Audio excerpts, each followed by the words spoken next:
Hello, everybody. Good morning, good evening, good afternoon, whatever time zone you are in. I'm very warmly welcome you on your screens.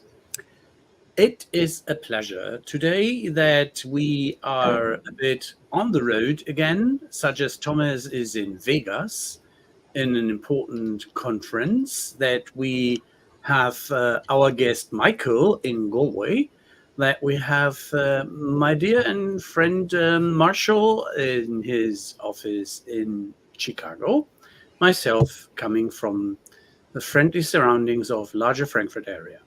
Well, saying this, we have this day, this episode, something special, such as action-oriented CRM.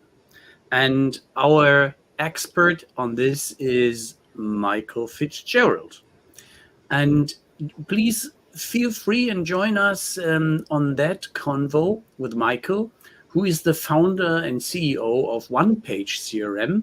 So it's not only action oriented CRM, but a one page CRM, which calls me directly. And I was triggered as so it's focused, it's sexy, it's smart, it's action focused, and it has also a focus mode. Now, we would like to discover together with you how one page CRM stands out from their competition, like HubSpot and Salesforce, integrates AI to enhance user experience, and meets the specific needs of small businesses. We would like to learn more about from you, Michael, on that area and arena, and why, for instance, when you introduce yourself, you have chosen to go into not being frightened as a strong Irishman into that shark pond. So, welcome, Michael. Pleasure Thanks to very have much. you with us.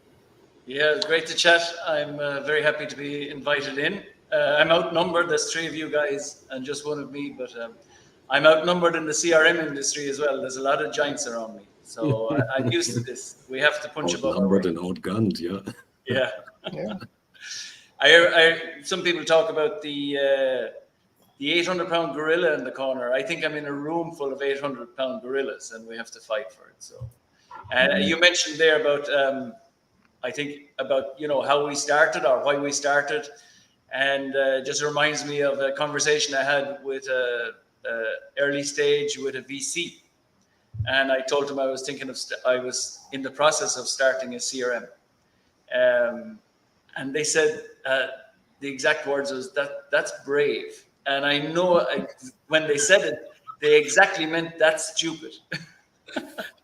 That was a very polite one, and then applauded, especially that you have not been taken off track, but that your thought leadership idea and going forward with an idea which is driving you is just one of the very interesting and driving, let's say, items we would love to talk a bit into more depth. Well, it's that competition that brings out our best work. Our price point, maybe I don't know whether your users know, but OnePageCRM is a low cost application. We would be more product led sales or marketing led sales. Some people might refer to it as rather than a sales led organization. Even though we're a we're a CRM for sales.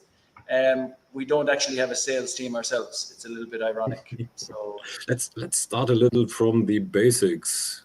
What is a CRM? Because you're already saying a CRM for sales, which makes me shiver. yes. And most This is like an MBA in marketing, right? And most curious, when did you found the company? As you thought that we three outnumber you, and I was frankly enough telling you that I'm a dinosaur in the market. I'm very curious how long you are doing what you're doing right now. I guess we Yes, yeah. started in earnest about 11 years ago, 2013. Before that, it was just an experiment within a client services company. So I was we had a small team building e-commerce, implementations. It was Magento or web apps for other people. And I guess I was looking at how do I increase the sales of this service company? I want to grow this service company a little bit. Even though I'm not your typical services company person, I'm probably way more product type character. I said, this is putting bread on the table, so I better, grow it. Mm-hmm. So I literally Googled, how do you increase sales in a company? And what did Google say? And Google said, came up back with this thing about increased sales actions. And then I had to Google, what is a sales action? And then it told me it's just these small, basic, everyday things that salespeople have to do to keep a sale moving forward. And was maybe emails or meetings or doing proposals or solving technical questions, adjusting a proposal, whatever it is. They're just small sales actions. Mm-hmm. So then equipped with this, I said, okay, I should look for something that has sales actions. This makes sense. So I fired up a good few trials of CRMs at the time. Salesforce would have been one of them. I think Highrise was one of them. And I think Zoho. They were the three ones. And I saw nothing in there that had anything to do with sales actions. I could find databases that hold information, put your contacts here, put your deals here, your opportunities. I remember there was one that had cases, different things like that. But all I wanted was something that pokes me, because I can get distracted, like anybody that's into product or solving problems for customers. And what is it? Just what do I need to do in sales? I'm going to dip into sales, just a part of my day every day. I'm not a full-time salesperson.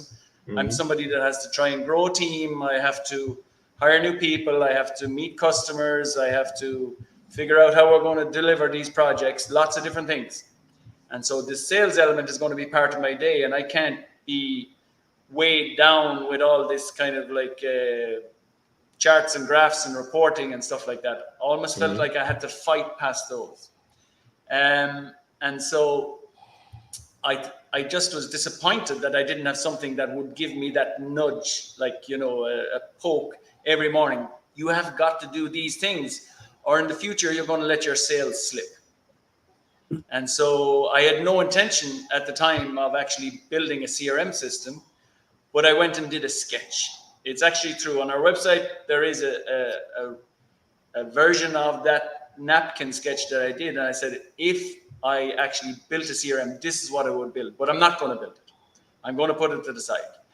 And I was actually influenced by a few things at the time. So I'm a GTDer, so getting things done. I'm not sure if you know the principle of GTD by David Allen. So to be organized, I would be a natural GTD person. So I applied that kind of GTD to sales. I said, it's all about next action. And then I said, well, sales is actually quite, native to next action, because if you were project management or project management software, you probably have a bunch of tasks that you need to do. But with sales, it's all about the next action. If I'm on this call and I'm trying to make a sale to you guys, and if you cut the call short and say, no, this guy is crazy, I don't want to buy from him, there was no need of even planning anything else, like planning on doing an estimate or whatever that may be. So it's all about the next action in sales, and when is that next action, and what do I need to do for it? So this is what I sketched, and I put it to the side, but it was kind of eating at me. And then I said, okay. Another thing, I remember reading from Seth Godin, and he had actually said this statement in one of his emails that I get, and it said, build in shipping as a feature. And so CRM can be a big thing. So I remember thinking that I had to kind of even figure out what did he mean by building shipping as a feature. Because if I'm going to build this thing, and it's a big task and everything like that, and it was like, imagine if the shipping date of going live with your CRM was one of the main features.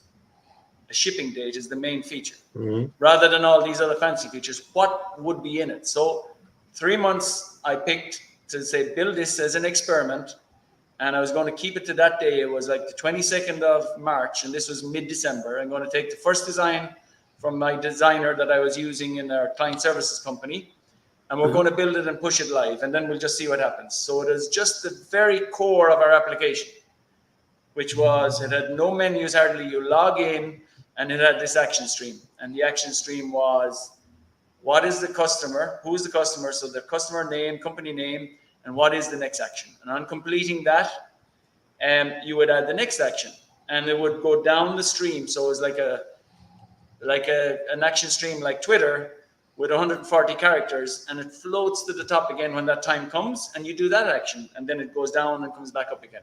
So it's this perpetual loop, and it was just very, very bare bones. We put it out, and immediately people started giving us advice how to build it out as a CRM and stuff like that. And ever since, we've just built it in the customer hands, and we dropped the client services company. So it was a very, I would say, interesting way to start a company.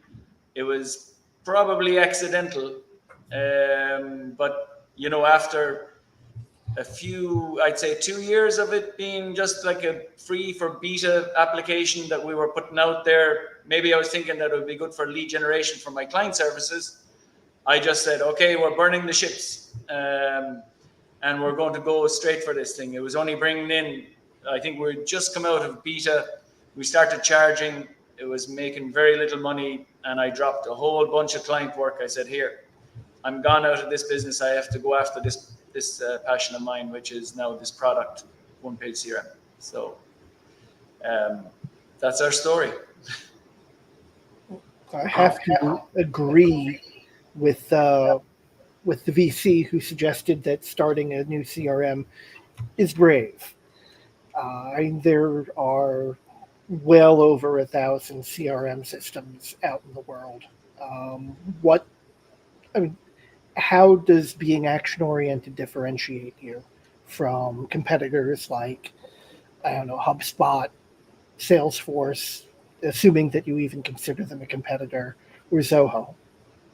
Yeah, among those three, the biggest competitor would be HubSpot, without a doubt. People are attracted to having, essentially HubSpot is a marketing automation company which just bolted on an interface to the same database that they have for their marketing contacts to give a CRM experience. Our differentiation, you can't talk about being action focused, action orientated without at the same time talking about UX. They go hand in hand. If you're a large system and you're trying to be action orientated, you have to fight your way to find out what you need to do. You might be opening multiple tabs, you might have lots of places to look, and you're trying to figure out what is the next best step. And next best step is or next best action, I think it might be known, is a holy grail in enterprise as well, because you have so much data points coming from people that it's something that now AI might really help a lot of systems and figuring out that. But our take on it and our differentiation is, that next best action is decided at a really pivotal point. So it's the few seconds after you've done the last action. So if I just sent you an email with a quote, I know right now what is the next best action, without a doubt. But if I walk away from that prospect and I go working on somebody else, everything gets a little bit fuzzy. So when you complete an action in OnePageCRM, we don't force you, but we almost force you to say, hold on, stop. Don't walk away from this prospect. Think right now, what is the next best action? Because you're probably just after getting off the phone from them, they wanted maybe you to adjust your estimate or something like this. And you know that they're not in next week, so maybe you should send it at the week after, and you should follow up with a phone call, 2 days after that. Yeah. So this is that human, and I know we're probably going to be talking about AI, but that kind of knowledge and insight is huge. And a lot of people just walk away from it. They do tasks in the sequence, but they don't think about the future. And then they're back in looking at their database and wondering what should they do in the future. And everything is a little bit fuzzy, and and it's inefficient. You're reading maybe some past notes or something like that, but it's not efficient. And I mean, like if you look at, to me, the definition of CRM is, I mean, like its main goal is to increase or, to improve profitability. Everything you do about increasing your, better relationships, increasing your efficiency, handling, deals, handling the, multiple people on the buy side, and you've multiple people on the sell side, and it's that communication, and it's that assigning of, tasks for people to do, and you're always trying to look good. You're trying to build that trust and build that confidence. All these things add to your profitability, and that's what, to me, the core of what a CRM is. Whatever is that, whatever builds that relationship and builds that trust with the customers, whatever you have to do. And some of that is moving online. I mean, like you've got, I guess, the rise a little bit of B2B e-commerce. And so now you have a new place to build that trust. You have to be there, and you have to be doing everything right inside there. And that will cause one of those shifts in CRM systems, I would say. It's a nice definition. Sorry, Thomas. When I hear you talking about next actions and next, oh my God, I didn't have enough coffee yet. And next best coffee. Actions, then this sounds a little like all this talk about using AI to determine this is a bit oversized, not oversight. I really didn't have enough coffee.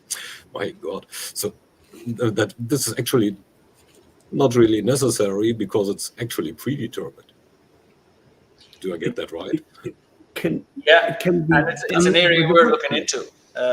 So, I mean, like you have industry best practice, you have your best salesman practice or salesperson practice, and you have what stage you're at with this client, and all the data points that you're getting from the, current or previous interaction. So you've got a lot of stuff there that you can use and feed into AI as a context, and then it can give you that next best step. Yeah, which is what they are doing. Think of the NBA. Anytime I get mixed up with next best action, just I think NBA, so then I can translate it back. So yeah, no, it's quite an interesting one. I mean, like I think that it is something that will help enterprise a lot. If you've got a lot of data points on customers and interaction, it is something that AI handles way better than humans. When you've got lots of data over a period of time, enterprise systems will probably benefit more from AI than if you're a small business and have that kind of more intimacy with your customer and more compact systems that you use. And like I was saying earlier about it goes hand in hand, action orientated and the UX. If you've got a big system and collecting lots of data and very, very long sales cycle, you can't have both. You can't have a very agile system which focuses on action and kind of like says secondary is maybe admin features, which is locked down. Big companies have to have a lot of admin. They just need it. It's like there's a lot of people to manage, and information can go in the wrong hands. People can destroy things if they're not if it's not controlled properly, or they can mess up on certain data. So it's inherent, and we have that. I'm an SMB. I sell to SMBs, so I probably understand it, right?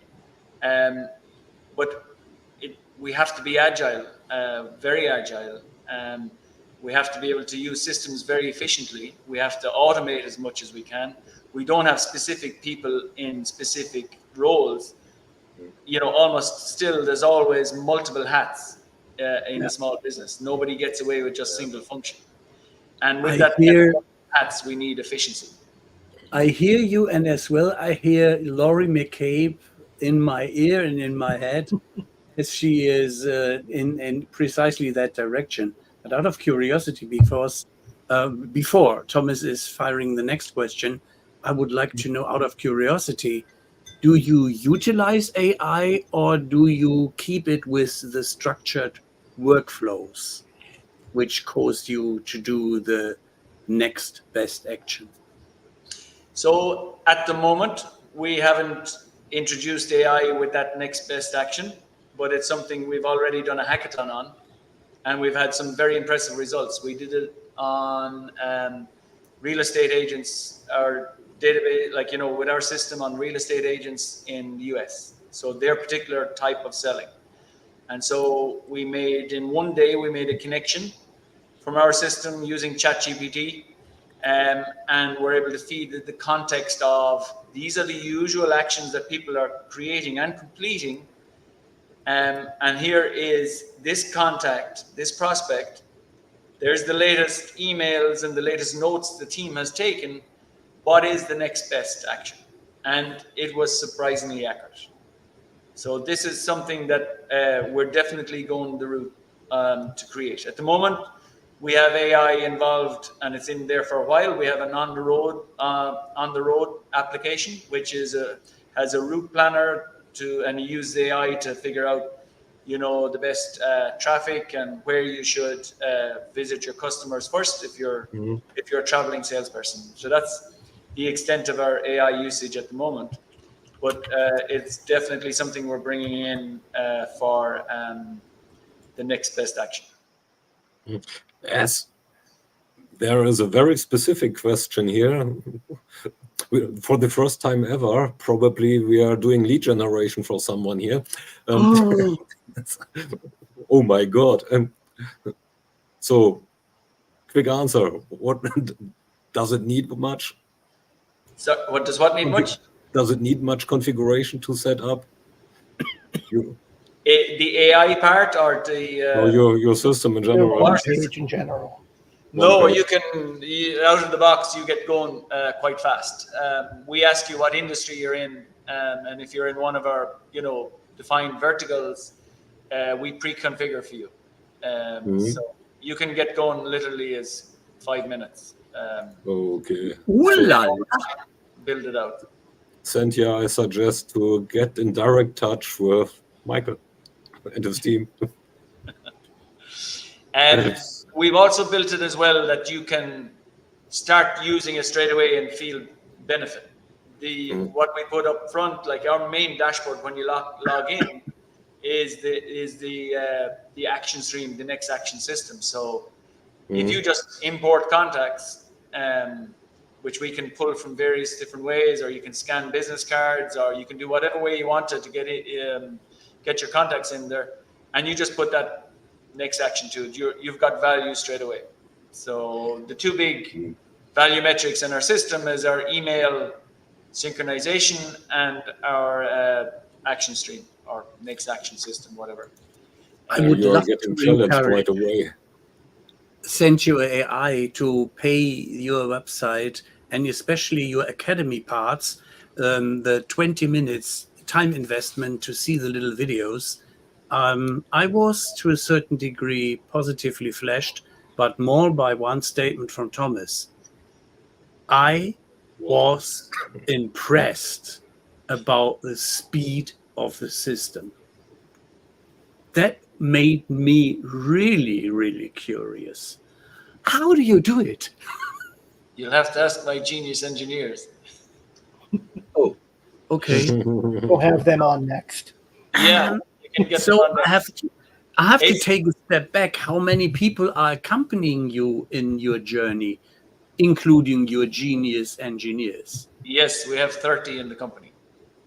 So we're a small team punching above our weight. Cool. Clearly. I would say why it's so fast. We have a super connection between tech and product teams. It's our debate starts in a meeting room and ends in the kitchen of the company, and we keep going until we can get something that is very, very low on technical debt, but also very high on performance. So and sometimes I will let the technical tail wag the product dog, in a way. If you start off and you're a pure technical person and you build a CRM, you'll probably get a very high performance in terms of stable code and, but it probably will be a little bit siloed, as in everything is stored in a very nice and possibly not as connected way. And if you go too much on product without thinking about tech, you can have a system then that is, the features start to clash with that kind of like resilience you need from the tech side. So it's that marriage between the two of them and the debates that we have together, between our CTO Michael and designer and Kate and the tech team, whoever's the experts in that area. We have different coders to specialize in different areas of the application, but we keep going until we find that point where we have the best blend of product feature and the technical side in mind. I was happy to hear that you are not walking alone and that you walk your talk. And what is interesting is I was wondering in how many languages you supply your solution. I'm afraid we only do English. Well, that is a very there are one or two focused persons on answer. this planet who speak that language. It's a very handy language. I think the size of the team, it's something, Ralph, we'd love to have lots more languages, but the size of our team is probably limiting us. I mean, like, where do you stop when you have multilingual website? And then do you do support in that language? Do you start to do webinars in that language? Or, we pride ourselves, like, so we don't buy traffic. We have never bought traffic. We don't buy Google AdWords. It's the same keywords for CRM for $40 million install of Oracle and a free account of HubSpot. It's the keywords have been all bought up, and it's just there's no ROI for us to buy keywords. So we have, from a very early point, we had to look about how can we increase word of mouth, because this is the main, and they're way better at converting. It's known fact that if somebody has just even a small bit higher expertise in an area than you, like a piece of software or a car, like somebody your friend is a mechanic and he says you should buy X car, that will influence you a huge way. So we find that word of mouth, the people that says somebody is running their real estate in America business and they tell their friend at the other side of the states and they say, hey, I'm using OnePageCRM for handling our real estate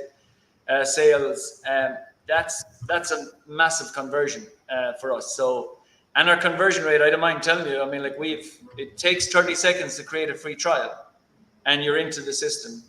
And of those people that create those free trials, we convert consistently between 20 and 25% of those, and that's unassisted. So we only kind of reach out to them if they need help.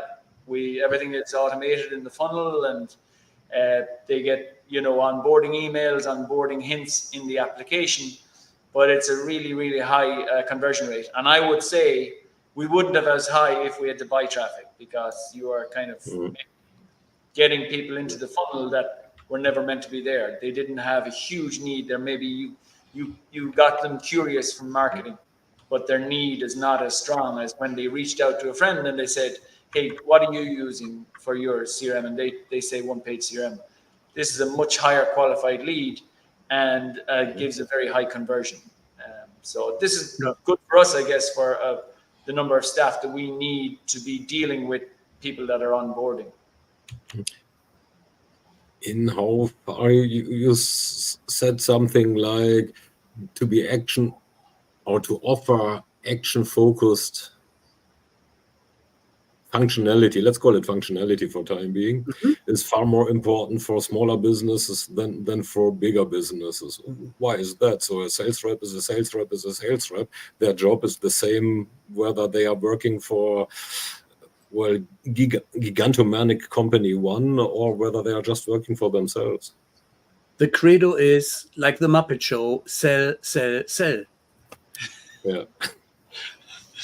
Yeah, I mean, look, salespeople are.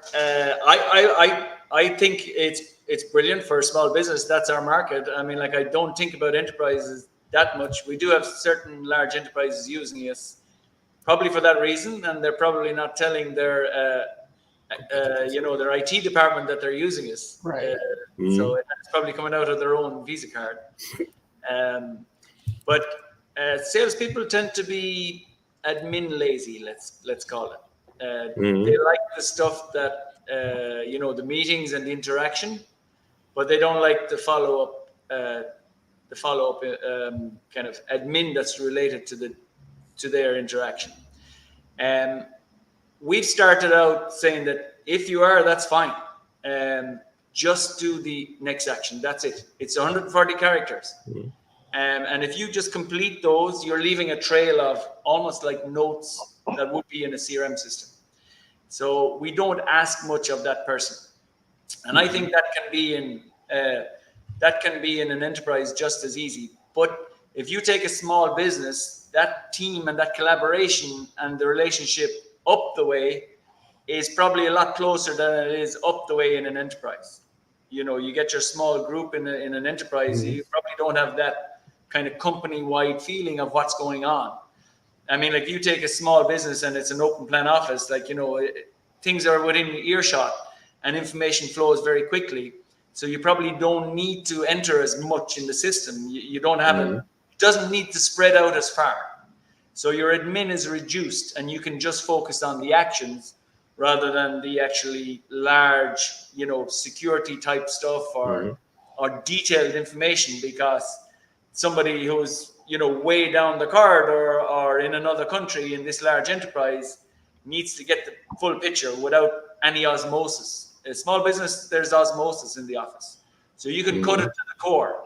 And as well as the fact that we're wearing multiple hats, we actually need that efficiency. We just don't have time to read that long part. We need to be, that osmosis that comes from a small company. You're meeting up the way, down the way, across the way, in the kitchen. Given the sales targets that the sales rep in said gigantomanic company has, isn't that pretty much the same? He simply doesn't have the time to do admin nor the inclination, as a salesperson wants to sell, else they would have become admin. So where I still struggle. Where's the real difference between small and big here? I'm not saying there is a difference. I'm just saying the enterprise is loaded with extra work, extra admin work that a small business user is not. There is just there's an office knowledge that backs up or works in conjunction with your CRM system. I would say definitely that an enterprise salesperson needs the next action system just as much, and it would be hugely beneficial, but they are loaded with this other stuff. They're a lot of what they're doing. I mean, like, in some companies, I know that they just don't use the CRM until the end of the month, and then they enter in information because they want to get their commission. This doesn't happen as much in small business, but it happens in enterprise. So they don't see the CRM as a system that helps them sell. Yeah. They almost extract information into a spreadsheet and almost work from a spreadsheet. And then at the end of the month, they will dump what they did into the CRM system because management wants these nice pie charts with what you did. So I would take out of this what you just said: fast eats slow, agile eats laggards, and speed can be done in smaller companies better, and empathy as well as in larger organizations, because they lose their connection to be agile again. But I take the point. They would need as much the action approach like you'd give it to the small ones. Yeah. Yeah, it was said to me a few times, would we not kind of be like a snap-on cover of a mobile phone for something like an enterprise system? And it's quite an interesting take on it. Bingo. Yeah, I mean, like, I probably would be making more money. I know. I mean, it's my ego didn't allow me just to be a snap-on cover for Salesforce. We would probably be living on the App Store, and it would quite be, a lot of headaches would be taken away. But I guess I wanted to build something myself. It's a very interesting not aspect. a bad idea to actually, if you can, remove the salesperson. I mean, a lot of it is focus. If you go into a system and it's very large and there's lots of stuff going on, salespeople can get distracted and not know exactly what they should be doing. And time goes by. I mean, like, even there's just too much going on. If you've other salespeople, you can be looking at what they're doing. You can see it's just too much information. And if you can just extract that and give people the actions they need to do today, that will guarantee to move the sale forward, and just focusing on those. We wrote a kind of an ebook there a while ago on the different characters that use their CRM, and one of them was called Tidy Tim. And Tidy Tim is forever actually, managing his CRM, but not actually getting on the phone. So he's like, he's the opposite. Maybe he shouldn't be in sales, but he just loves having everything perfect, but he is, stalling a little bit at making those phone calls and those conversations. And we need that, you need that blend. It is better to have an unorganized but really good salesperson than it is to have a really, they're just in the wrong job, that kind of admin focused person. But we're trying to cater for, okay, if you are admin lazy, just do the basics, but it has to be a sales action. It's only that thing that I Googled, 12, 13 years ago is still true. And those sales actions being done by experts in their field actually has a huge, will have a huge impact on moving the needle. You get the right people doing the right things, and you've got lots of sales. Now, a lot of these admin activities that you mentioned are necessary regardless of the size. So especially in cloud environments, I'd say, where your company data wants to get protected, means security is essential. Integrations to other systems are as important for small businesses than for large businesses. Like, I want to be able to do my accounting. It's as cumbersome as managing my sales process, for example, if not worse. Taking care of onboarding, offboarding, all these kinds of activities that need to be done. So how I struggle, how are smaller businesses different there from larger ones, apart from more regulations that apply? Well, internal regulation, the public regulations are pretty much the same. So GDPRs, same for CCPA or HIPAA, which need to get adhered to, simple as. Yeah, I would come back again. It's probably efficiency. We've got multiple hats, and we need, everything.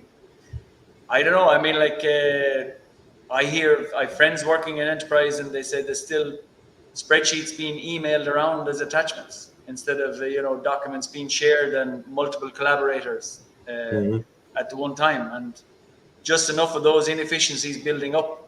I'm not sure why that happens in enterprise.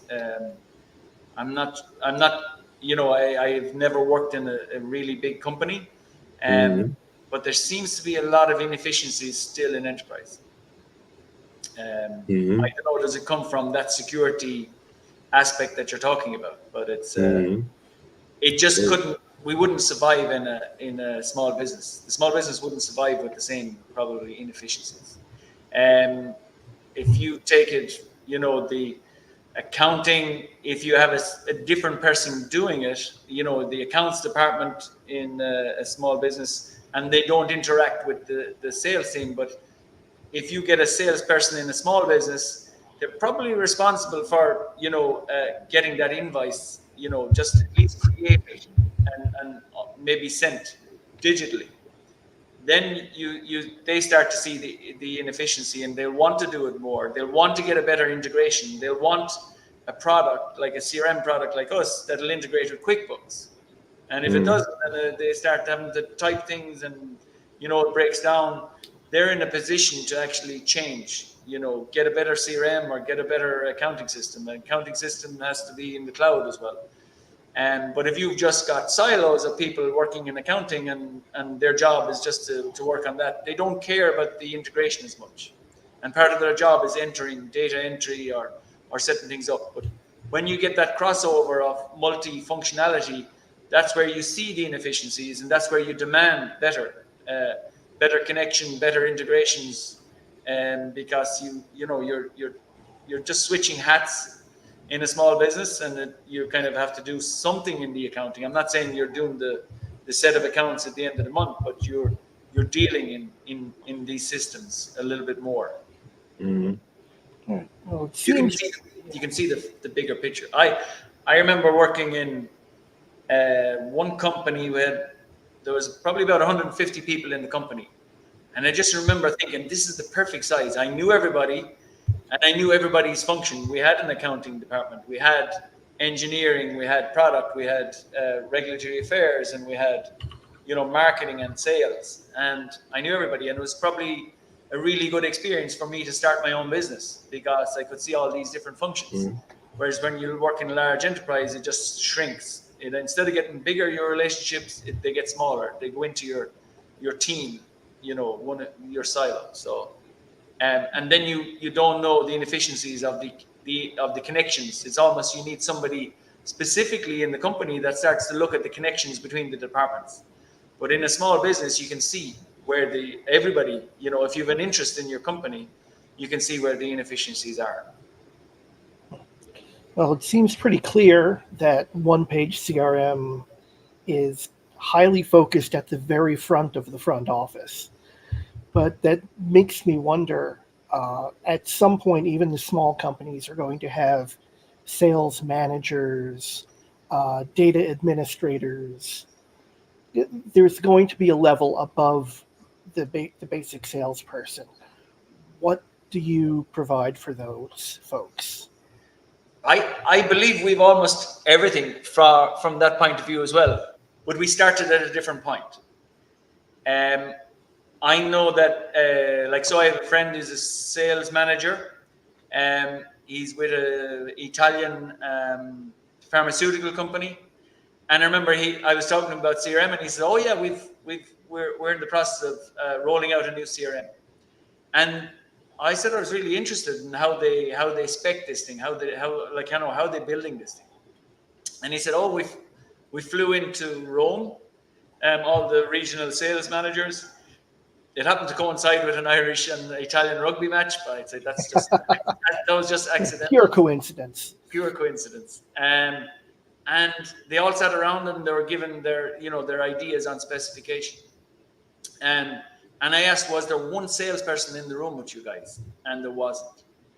And so what actually happens is when a CRM gets specified from management point of view, and it works its way back, what is the data that needs to be inputted to give the management this picture? And so the CRMs are built like that. A lot of large enterprises are built from the needs of what management want to see what is the pulse in the company. Yes. And that then extrapolates out to what does the salesperson need to do to give you this data.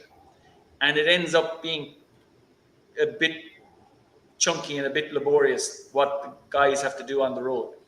We just started the other way around. So we built our system and saying, what does the salesperson need? And so from the trail of what the salesperson is doing, what information can we gather from that will keep your system administrator and your management happy, and your reporting and your metrics and your KPIs? So it just means, where did we start? And I think we started in quite different place to most CRM systems, and definitely different to an enterprise CRM, because they start at the other side. So we had to, maybe our system kind of looked at the scraps. What's the trail the salesperson is leaving, and what can we decipher from that? Now, maybe it doesn't go all the way, but I would reckon we go 80% of the way, 90% of the way of really good and relevant information that is used by management to make decisions, to see what's happening, like we have, our pipeline is a forecasting type pipeline for deals, as well as being Kanban. We have custom reports that you can build on anything and have them emailed to you periodically. Like every Monday morning, I can get an email with a table of everything your sales team has done last week in lead indicators, not lag indicators, not like, so are they making phone calls? Are they, sending emails? Are they taking notes? And if that dies off, well, maybe something is happening with that salesperson, and you can jump in and help them before it becomes, before you find out too late. The end of the month, like I said about some enterprise systems, they're entering information and you find out, hey, what happened to your month? I mean, like, it's really, really low. And only then you might start talking to them and looking at it, and you can see, yeah, well, you kind of slow down making phone calls, and if you're an account manager, your touch points are low, and whatever it is. But our system, we picked up on the trail that what does a salesperson leave after them if you give them a really good system for selling. So it's a bit starting from the other point.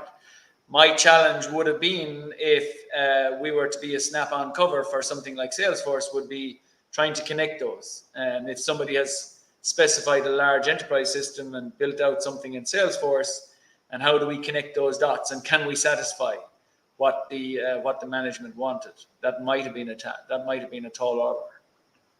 But yeah, it's just a point where we started, but we believe we give as good, and we protected the experience for the salesperson of being a benefit for them to sell predominantly. This is what we want, and this is where I think a CRM system should be. I mean, like, management should be very happy that they're making more sales because they have a good tool for sales, rather than they have an extra fancy chart that's multiple colored pie chart or whatever it is. I'm sure higher sales is a much nicer thing to have. Totally agree on. Now, how did you feel is the typical size you feel comfortable with you sell to? Is it a solopreneur, or to which size is the system, the magic you just described?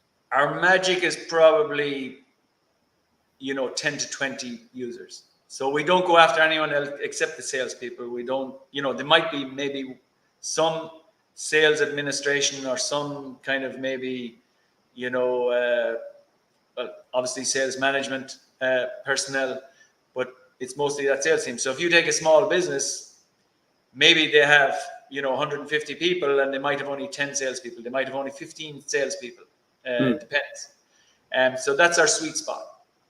As regards what we built the system for and who gets a huge amount of value, because we've got good collaboration across the sales team and good collaboration with your prospects.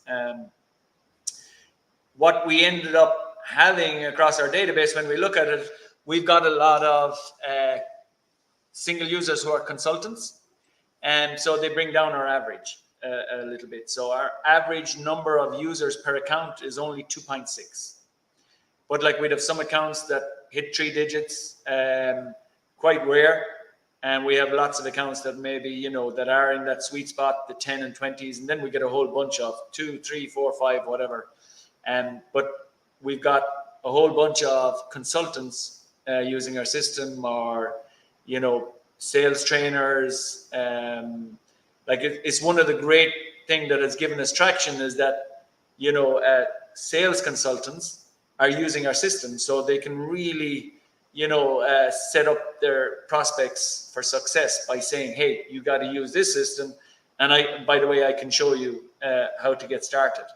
and so they're bringing value to their customers. So we really like these single users, especially if they have a big influence on the market, and they might bring a bunch of small businesses that are, 4, 5, 10 users or whatever it is.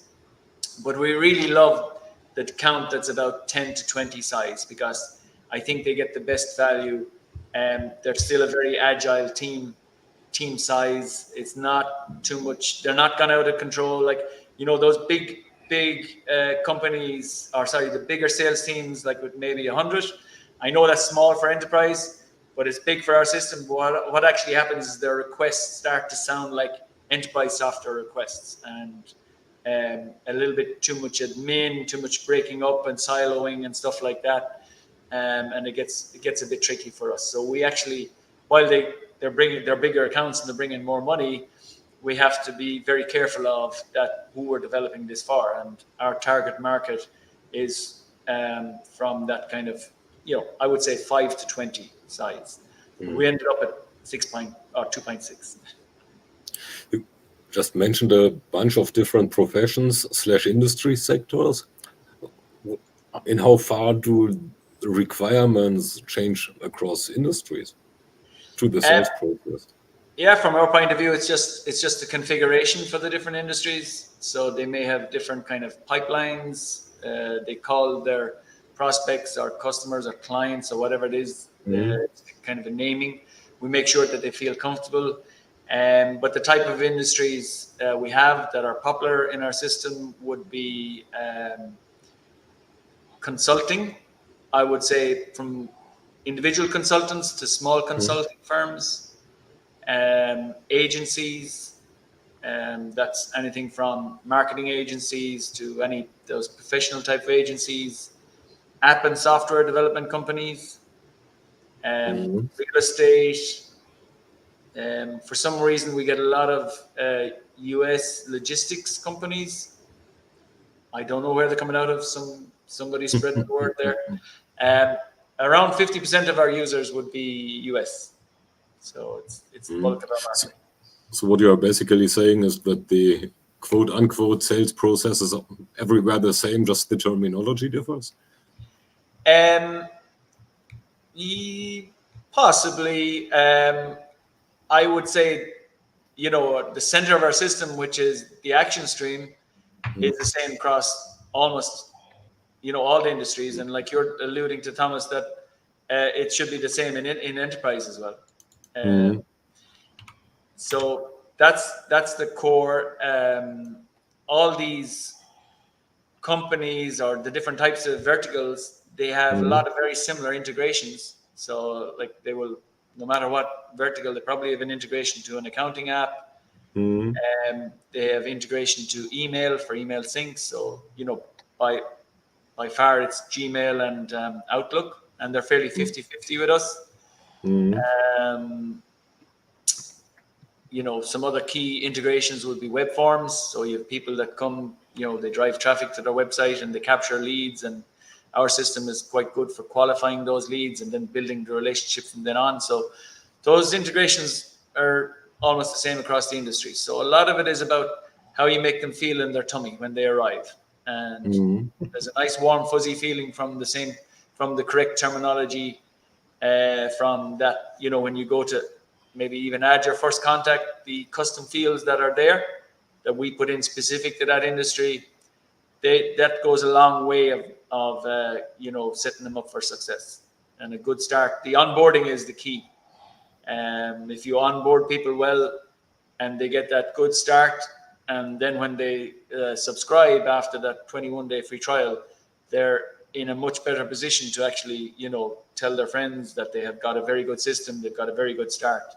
So, we're flexible from that point of view. But, small business, where we start to veer away from, if you're e-commerce mostly, like obviously then the center of your universe in your company is that e-commerce system, and things start to attach to that. Our system is still, like if you think about consultants, agencies, app and software development company, it's still people are in the core, not the technology. So we have to do everything we can to support the people in your business who are also selling to people. So we're not really that good for e-commerce, except if there is that shift towards B2B e-commerce and you get this kind of like a relationship. It's more about the relationship and checking in and account management, even though people are, logging in themselves and, doing the orders on your system in the back end. For B2B e-commerce, it's still quite good for the relationship, but there is a little bit of a shift at that point, that you should be probably becoming more e-commerce centric, I would say, than people centric. How about the actual sales part of the selling process? So the most exciting yet most cumbersome part of the sales process is writing the actual contract. In how far do you see some scope in supporting that? Yeah, we haven't done anything there. I guess we have some system. We have easy quotes that you can put in by email. Maybe when you're trying to get to that price point, it probably brings us a certain type of market, but we see integrations happening in our system between that and, specific contract building software, proposal software. And we leave those guys to that. If we go developing features in our system, we want to know where we stop, because the last thing you want to do is go halfway in a system or in a feature, and then you stop, and then you're actually judged on that. Whereas if you don't have it, they'll just go and get a really good system for building those contracts, and then the systems integrate. And I guess my view of the way the cloud apps have went is, and I would love if it can continue that way, because we're all a little bit specific. So we want a la carte. So I will use OnePageCRM if I think it's the best system for sales for me, and I want to use QuickBooks, and I want to use, some other system for project management, and it's all about the integrations. And if we can get those integrations right and the flow of data between them, because then there's that one product that does everything, but it kind of does project management well, but it's kind of only 50% good at doing sales, and its accounting system is a bit clunky. But there's this attraction to put everything into one platform. I think the a la carte system will still always win. Like, we wake up in the morning thinking, what is the best system we can have for small business to increase their sales? That's what we wake up thinking about. And we're not distracted by project management, accounting, customer support or help desk software, and everything is diluted, and we don't become the best sales system in the world that a small business can have. So I think the a la carte system is still the best if we can all get this integration thing right, this puzzle. I would love if somebody like AWS or Azure comes along and say, hey, we will try and build a central database for all you small business all you SMB apps, and we just keep the data in here. So we're all I know it makes it easy for another system. There's no vendor lock-in if that's the way, and we're all plugging into a database and as applications. But I don't think it'll ever go probably that way. We'll never get the organization between us to do this. Okay, so for the sake of your and our time, and our audience's time, so there is a heck of a lot of people who we did not scare away yet. So let's get into what we call the famous last words. So, not that we want to terminate you, but still, the session gets terminated sooner or later. Today it's kind of split for me a little. So, in general, what I'm interested in, or what we are interested in, is how does CRM as an industry or a CRM application look like in 5 years? Let's use OnePage as an example there, perhaps. But you're going to get, of course, AI has shifted the whole landscape and made us kind of sit up, and if we don't sit up, we're going to be dinosaurs very fast. But I think there's a few things going to happen. I think, the barriers of entry of creating new applications has come down over the years, like staggering amounts. And I think this is just going to be another level. So you can have way more specific verticals now arriving because of AI, because the AI is at every point. I mean, like our developers have a screen beside them and AI is actually suggesting the code as they write. And I mean, like we're going to get closer and closer to, even they're talking about who's going to be the first one-person company to hit $1 billion, in valuation. And so you're going to get this, I would think, a lot more very, very specific verticals because the barriers of entry is coming down. How the CRM changes, yes, it can be that more vertical. There's going to be changes within CRM, but I think the things that are going to change CRM the most is what changes around it. So if you do get a shift of more and more people moving to B2B e-commerce, then it's moving away from people being the central kind of key part. So AI is changing what the people do, but it also could start creating other systems that are in parallel to the CRM, which will also have a big impact on CRM. So if all the systems around the CRM is getting more intelligent and getting better and easier or getting more specific for users, I think that's going to have a big impact on CRM. Because it's no longer this, your focus is not always in the middle. Your focus is, AI or some other systems taking a brunt of the work that your CRM has been doing for so long and for a long time.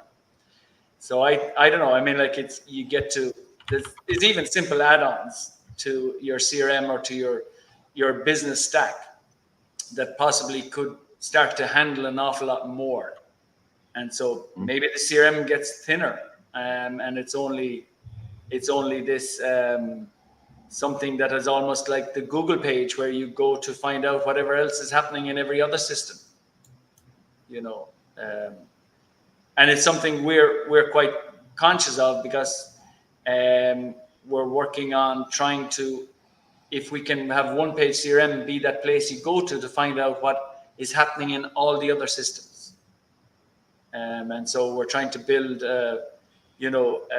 eventually get our marketplace that it's very easy to show other system information in OnePageCRM as much as we can from even no code. So this is one of our goals. So it's like the Google page you go to find out what's happening, and is everything on target in our other systems that's around your CRM. All right. Well, in the interests of time, I'm going to call it here. That's our CRM-Konvo for today. It was a wonderful one. Thank you, Michael FitzGerald, for letting us into your head regarding both OnePageCRM and the industry in general. Thank you to our audience for sticking around, and I hope you enjoyed it. Tune in next week, if you will, when we dive into the impact of Gen AI on CMS, content management systems, I think we mean, to improve the customer experience with our guest, the wonderful Nicole France. So until then, thank you all for your time and your attention and your love. We're going backstage. Stay safe and have a great week. Take care. Till then.